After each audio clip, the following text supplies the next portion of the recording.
Good afternoon, Oba. Thank you very much for having me, Geraldine, on this session. Thank you so much for joining us. Can you begin by telling us a little bit about the general work that you do at Vilsquare? How did you decide to found it, and what kind of innovation space is it? Yeah, so we're a research and development center, and the center is focused basically on building innovation for the continent, for communities across the continent. And the goal is to enhance productivity of the next generation of Africans on African soil. So we're looking at, in the next 30 years, that the innovation that comes out of Vilsquare would impact on the kind of lives which we live in communities across Africa.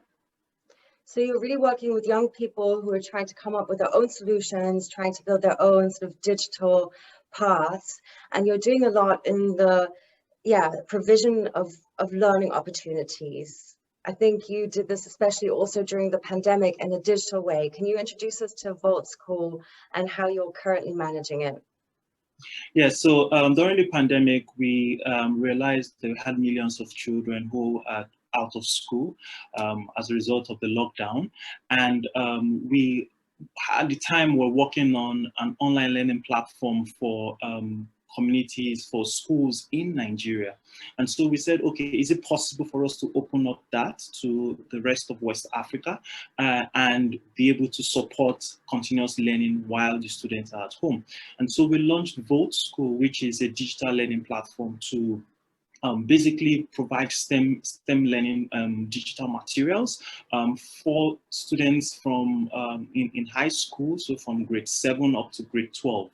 And we launched this in April, and we were completely excited about the momentum it took up sometime in November when we crossed our first 2,000 students on the platform, and how it grew beyond just the 5 countries in West Africa, which we thought it would be focused on, to now over 9 countries across the continent.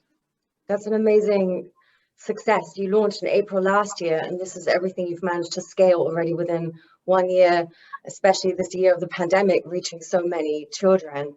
So as I said, this is the story of a Maker Microscope. So this is a little bit the background of how you're operating, the innovation hub, the school you set up, and how you managed to do this digitally also during the last year. So tell me a little bit, where did you first come across this microscope that is at the heart of our story today? Yeah, so in 2019, I was on a conference in New Orleans in US, and at the time, I hadn't had any direct interface with the microscope or thinking around the microscope. And we had this meeting with Shannon, who is a member of the public labs. And we got talking and just started sharing experiences and ideas. And then from there, we decided to collaborate. And just after then, we started working on how we could extend the community microscope, the public lab community microscope, to the Nigerian setting. And so from there, we were able to get the initial concept of how these microscopes could actually help local context in Africa. And so we took the microscopes, we started trying to do some community engagement programs with it. However, when we launched the microscope with the communities, we quickly realized that they didn't just need microscopes that were more or less like build kits. They wanted microscopes which they could get off the shelf. And so we started iterating the existing open source community microscope by Public Lab and evolved it from both the software down to the external casing, packaging, and every single thing that we have right now with the microscope. Okay, let's take another little step back. So you found this open source blueprint, which is really a microscope that's been replicated around the world in different maker spaces and used in different settings to do all kinds of research. And maybe you can just quickly loop us back in when you said you saw different kind of use cases, how this could also be meaningful for your community. So why is it important for people to have access to something like a microscope? And what were the use cases that you saw in your community? Yes, one of the very important things for us, which we saw with the microscope, was down to a research which we were running earlier on in 2018. Sometime in 2018, we came up with this hypothesis where we said to ourselves that why is it that the African research isn't contributing to Africa's own development? And why is it that we need to depend on international aid, international support, even down to research, or to be able to go by? And so we came up with this stat. We realized 12.5% of the world population are Africans, and out of the global contribution to research, Africa only contributes less than 1%.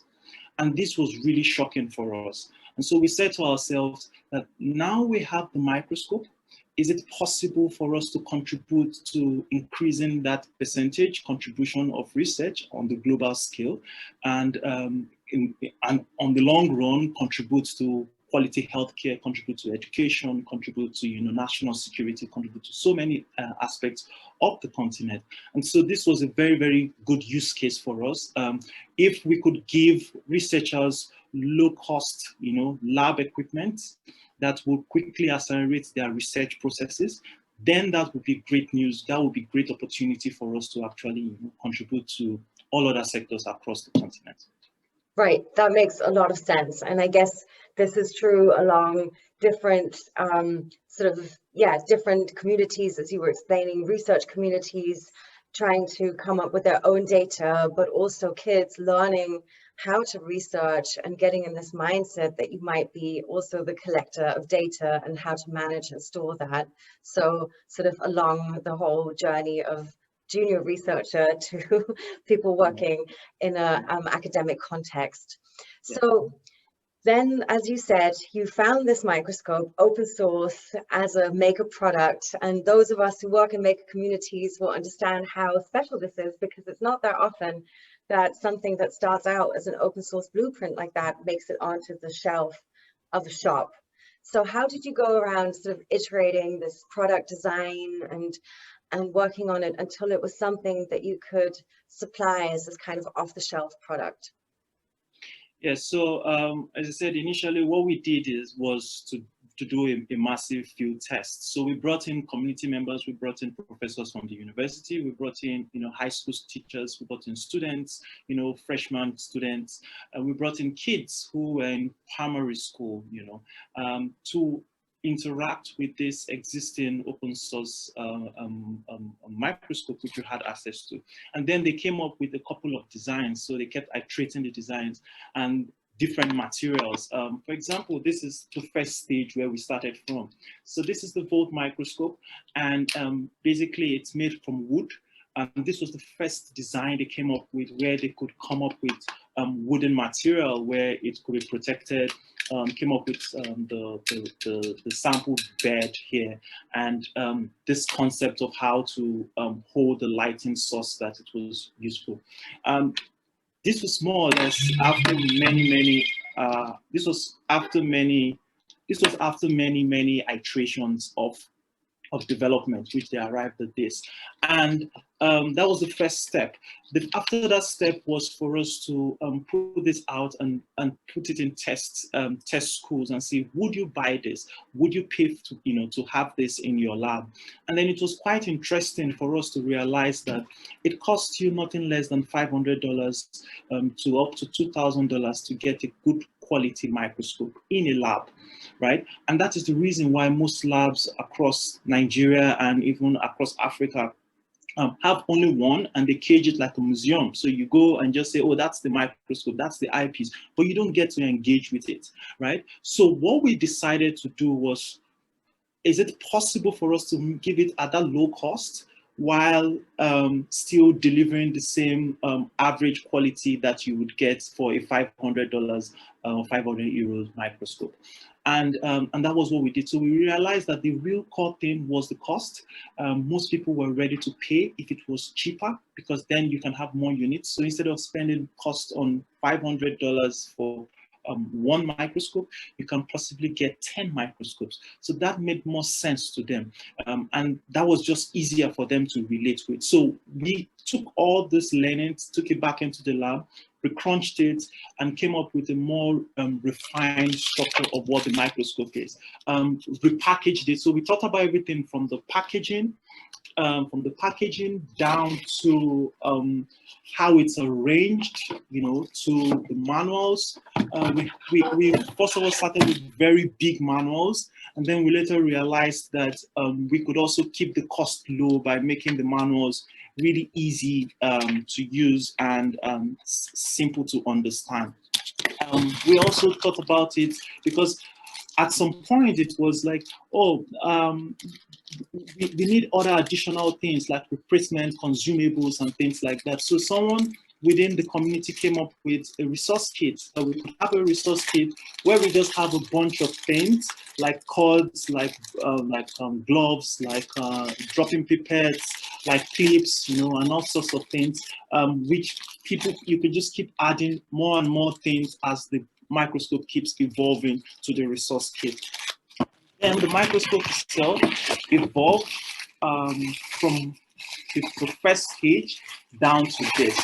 And so now you have this, which is what it is now, but this was what it was before. And then you can see how it's evolved from it being wood to it being plastic now or entirely. So we started thinking about what is the sustainable way of manufacturing large quantities of the microscope on plastic. So we started thinking around acrylic and laser cutting and things like that. And that's just the summary of all the different processes. Yeah. And okay, I have a bunch of questions. So first of all, it's great to hear, of course, how you went about this in sort of true makerspace fashion in terms of considering all the UX aspects and really developing this product together with the users in your community. I would love to learn, how are you producing it now? Is this something that you're able to do locally and that you're also doing within the capacity of Vilsquare, or what's the production mechanism like? Yes, so currently we do most of the fabrication locally. We do it within Vilsquare. So we have the sheets, which we don't make the acrylic sheets, so we import those sheets into Nigeria. But we run the sheets under our laser cutting machines and cut them into the sizes where we want them to be. And then from there, we take it to, we hired people who do not have so much expertise or skill, but they have arty skills. So they gum the different parts together to make it into a box. And that box which you have can now then house all the other components of the microscope. Every other thing, like like from noticing it here, we have all reusable. So this is some band, right, which you could like get off on Amazon. And it's some screws, which we partnered with a screw company to ship them to us in large quantities. And then we basically fit everything together and putting the board in, which we also basically using the open source tool, we basically can get that, you know, from Amazon or any of these different platforms, and then we ship them in there and we put everything together and get the microscope running. Where the real transformation happens is on the image processing. So what we've done is that because we have a lot of expertise in building a high performance software, so we've spent time building drivers for the VoltMicroscope. We spent time, you know, building advanced image processing tools for the chips and all the board on the microscope. So so basically that, and the packaging, we designed the box. So we design everything. We buy the sheets in flat base sheets. So they come in flat pack sheets, and then we also have to engineer this, right? So we couldn't get a box that was brown, so we had to figure out how to get it white and brown here. So we would like lay large sheets of stickers on this, and then we cut it under the laser cut to get out the shape. So so yes, so basically most of everything is I would say 60–70% done in-house. We also get raw materials from outside the country locally to also support the production process. If ever anybody needed a story that would underline how an open source design can create local jobs or lead to local economic development, I think you just delivered it perfectly. I have at least 2 more questions. So if I am a student in Nigeria now, I can go into a supermarket and buy your microscope. How much would I pay for it? And how would you explain to somebody who's not visited a school in Nigeria why this is such a game changer? Yes.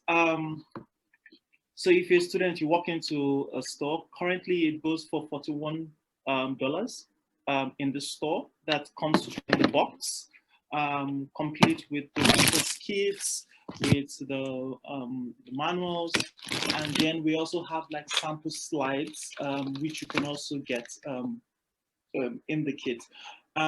Why is this important? As I said, education is one key thing that can transform any society. We at Vilsquare, we like to see access to education as national security. And I'll explain what that means. So if you have access to education, for example, good education, then you can contribute to research coming out of that country. And if you can contribute to research coming out of that country, let's take a sector such as healthcare. You can contribute to the quality of healthcare in rural communities across the country. You can ensure that citizens' lives are safe. You can ensure that citizens have access to emergency services, have access to basic healthcare in no matter in wherever place they are across the country. And so we see education as the foundation to national development, to national security, to advancement of a country, of a continent. And that is why we take it very seriously at Vilsquare. And something else which is really important is when you talk about science research, access to quality lab equipment, it's also very important, because ideally, most of these equipment are really expensive to have access to. So most students can't even have access to them in their lifetime of working as researchers. We took a poll, for example, when we were doing this research, we went to universities and we asked them for to give us the cost of equipment in the lab they use. And only out of 10 researchers, only 1 researcher could say that microscope cost X amount, or that PCR cost X amount. Why? Because most African researchers don't buy lab equipment. It's too expensive. To give you some context into that, the daily spending capacity or limit, in most African countries is less than $2. So if someone is earning at the end of the month, all their earnings is $150 or $200, for example. And that is a high earning person, right? But someone who can only spend $2 a day. So if you do $2 times 30 days, that is $60 they have access to throughout the whole month, right? It's difficult for them to take in $500 or $1,000 or $2,000 to invest into an equipment. That's like a whole year's salary. So we looked at this math and we said to ourselves that if we can offer research like this, for instance, this is the microscope. We're looking at other things like PCRs and all the other lab equipment. If we can offer, equipment like this to students across not just Nigeria but across Africa, then we immediately give an edge. We give students the opportunity to actually say, oh, we can contribute to society, or we can contribute to advancing, our individual countries. We are not just in Nigeria, we're also in Togo. We are in some universities in Togo. Yes, we're in some universities in Togo, and we've also started shipping recently to South Africa, Kenya, and some parts of Uganda. So, and the opportunities are just limitless when thinking about what this can do in our society. So my last question is, what's next? And also, if people are listening to this and they got excited and would like to work in some kind of way with you, then where can they be in touch? I know you're part of many networks. Luckily, you're also part of the Global Innovation Gathering and the Africa Open Science and Hardware community. And is there anywhere else you'd like to point people to check out more of your work? You also have a session tomorrow, or at least you have a session in the Republica program coming up on homeschooling around the world. So yeah, what's next, and any place you want to point people to find out more about your work? Yes, so everything we do is on the Vilsquare website, vilsquare.org. And most of the work on the microscope is vilsquare.org/volt. And so yes, the next steps for us is we're trying to build in more technology into this, such that we have some AI vision model, where if you put a sample over it, it's able to say, oh, okay, this is a plant cell, or this is this, and label all the different parts on it. So you don't need an expert to be able to do exploratory science. So that's one step for us. The second step for us is we're currently looking at possibilities to partner with hospitals to start exploring this in their labs, to do research such as blood counts, and trying to look at the shape of sickle cell, looking at things like typhoid, diagnosing typhoid in saliva, and a lot of other interesting research with this. So we're looking at point of care healthcare tool with this VoltMicroscope. So that's the next phase, which we're also looking at. And the goal is to put this in every primary healthcare center across Africa. And that's the high goal. We'll first start with Nigeria and see who is able to come along to join us on this. So yes, so those are the next steps. That's an amazing plan. I'm looking forward to seeing it roll out. And I'd like to thank you so much for your time.